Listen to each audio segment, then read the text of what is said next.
Hi, artists. Miss Flashier here for week 7. This week we are talking about art museums.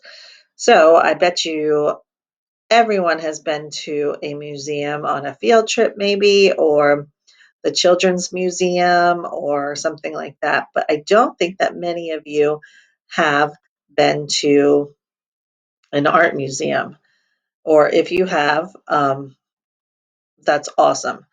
So I just want to flip through and show you some pictures of art museums, and we're going to talk about why art museums are important. If we were at school right now, we would be having our own Aspira art exhibition. So when you go to a museum and you see all these paintings on the wall like this is an exhibition hall.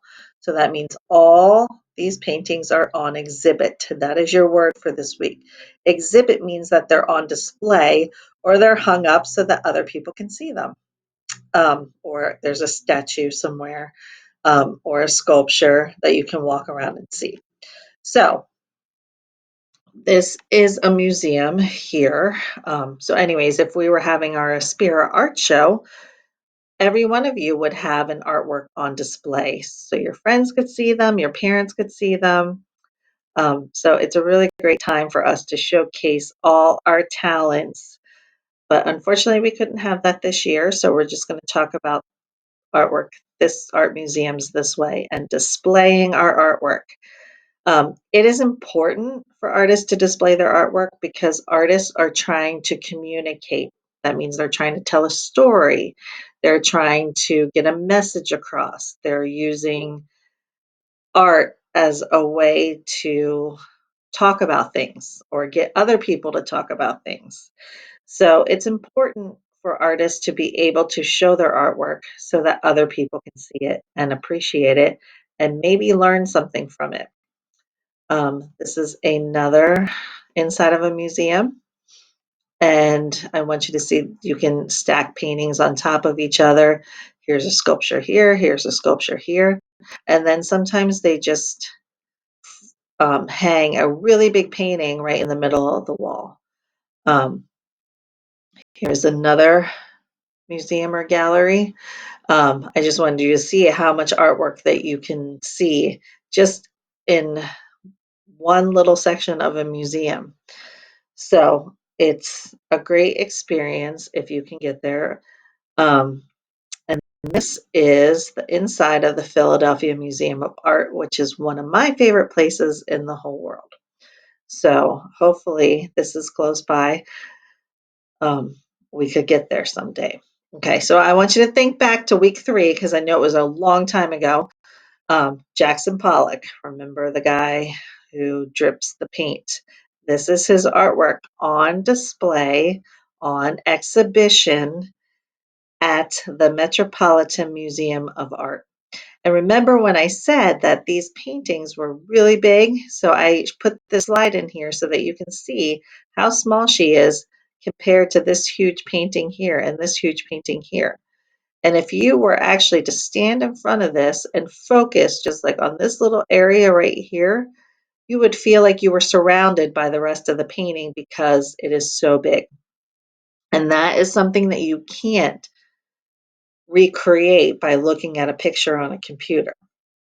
So being able to be surrounded and next to the artwork is a very important feeling because it's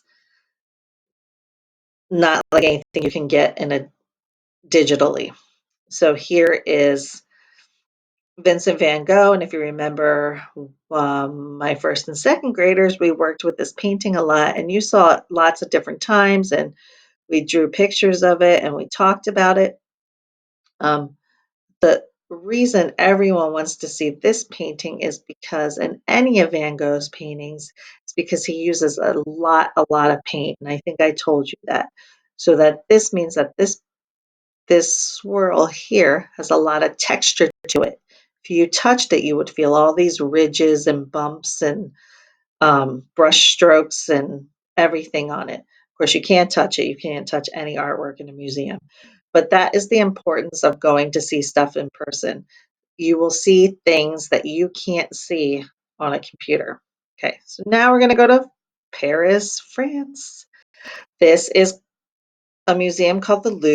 It's one of the most famous museums in the whole world. It's famous for the building, this building here, and it's also famous for what is inside the building, all the artwork. And we'll talk about one painting in particular, but I want to talk to you about this pyramid here.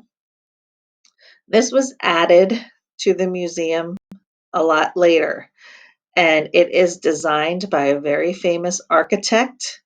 An architect is somebody who draws pictures of buildings to, um, they make sketches of buildings that are going to be built, or they design buildings. This is by I.M. Pei, and a lot of people really don't like it because it's too bright and shiny next to this old, beautiful building. Some people love it. I don't know. You tell me what you think. Okay, so when you walk into the museum, you're going to enter hallways that look like this. And you can see painting, painting, painting, painting all the way down the hall. And then you can see that there's cases of other stuff here that have sculptures and stuff in them. And then up here, you'll see that there's even paintings on the ceiling.